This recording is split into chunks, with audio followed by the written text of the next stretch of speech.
السلام عليكم ورحمة الله وبركاته. أهلا بكم. النهاردة هعمل محشي، فهوضح طريقتي في عمل المحشي.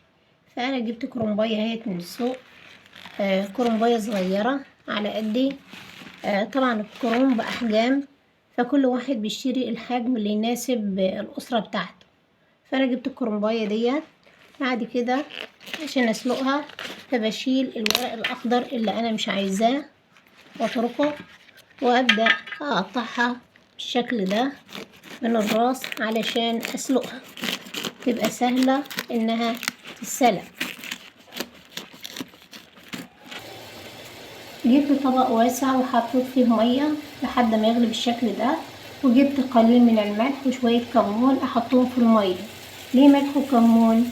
ملح طبعا علشان السليق، الكمون علشان وانا بسلق الكرنبة ما يبقاش فيه ريحة الكرنبة كده طالع، فده بيضيع اي ريحة من ريحة الكرنب بتاع السلق. جبت الكرنباية بحالها كده وبحطها، علشان كده بعمل في طبق واسع، وهحاول احركها يمين وشمال علشان الورق يطلع وما يتقطعش. الورق متسيب بالشكل ده.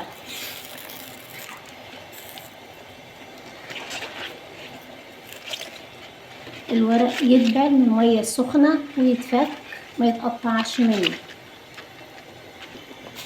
بضغطه بالشكل ده علشان كله يتسلق، بيتسلق وبقلبه على الجهة الأخرى.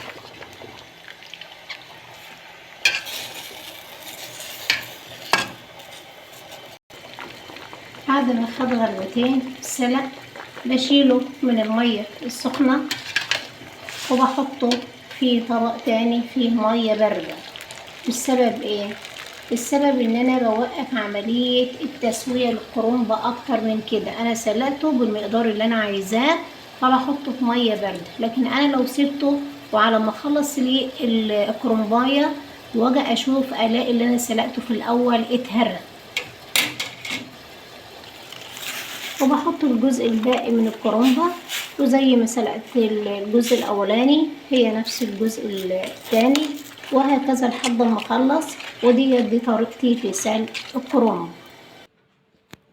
طريقتي في عمل التخديعة: عندي هنا طماطم منزوعة القشر حطها في مية سخنة وشايلة القشر بتاعها، وبصلة مقطعاها، وقطعة من البنجر وقرن فلفل. طبعا البنجر في اي اكل بحط قطعة صغيرة من البنجر ده مسلوق علشان يزود الهيموجلوبين في الدم ومحدش يجيله انيميا ان شاء الله من العيلة. والفلفل على اساس بيزود القيمة الغذائية وبيدي طعم جدا حلو قوي في التخديعة. وعنده البهارات بتاعي: ملح وفلفل وكمون وجنزبيل وبابريكا وكزبرة ناشفة، ونص معلقة صغيرة من السكر طبعا علشان الحموضة. باخد المكونات دي كلها مع بعض وبحطها في الخلاط علشان اضربها بالمضرب، بالخلاط الكهربائي، علشان انا اعمل حاجة ما يبقاش فيه قطع من البصل.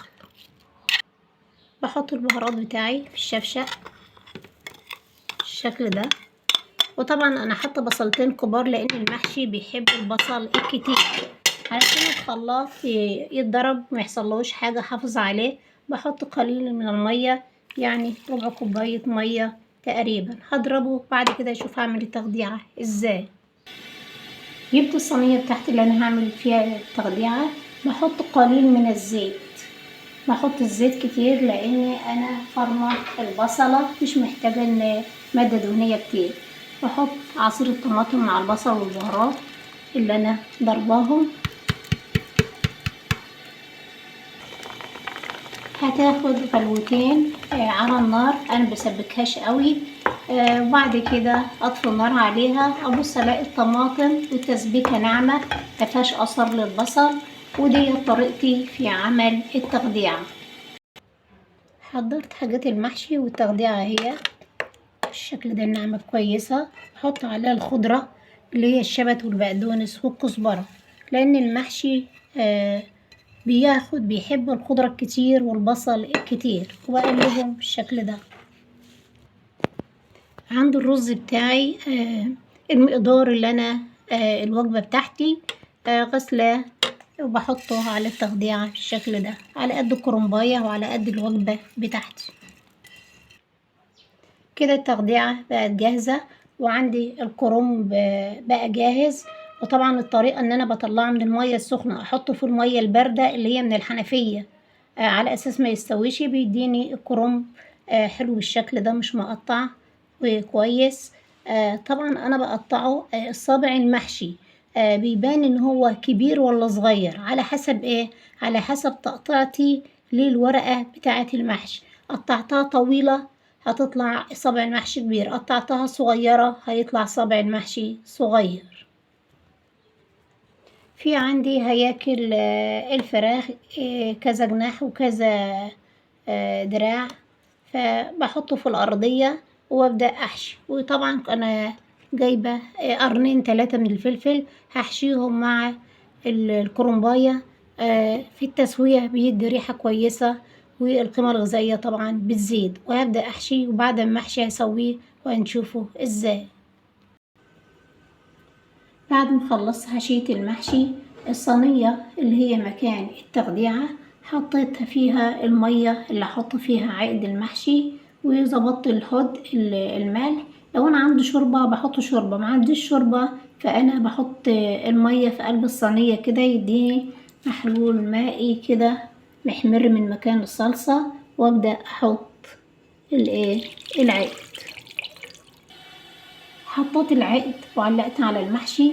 طب العقد ده قد ايه؟ هو يدوبك بيغطي المحشي. كل واحد له طريقة في ظبطة عقد المحشي. انا ظبطتي ان انا بحط صوابعي كده وبضغط والاقي المية تغطي الصوابع الاولانية بالشكل ده، يبقى العقد مظبوط. لما يغلي هوطي عليه ويستوي ونشوف ازاي بعد السوي. واجيب قطعة سمنة بلدي واحاول احطها على الوش كده. بتديني طعم كويس للمحشي لان طبعا انا عاملاه بالزيت. المحشي بعد ما استوى حطيته تحت الشواية عشان يحمر الوش وياخد طعم الشاي. وكده اكون انتهيت، ودي طريقتي في عمل المحشي. والسلام عليكم ورحمة الله وبركاته.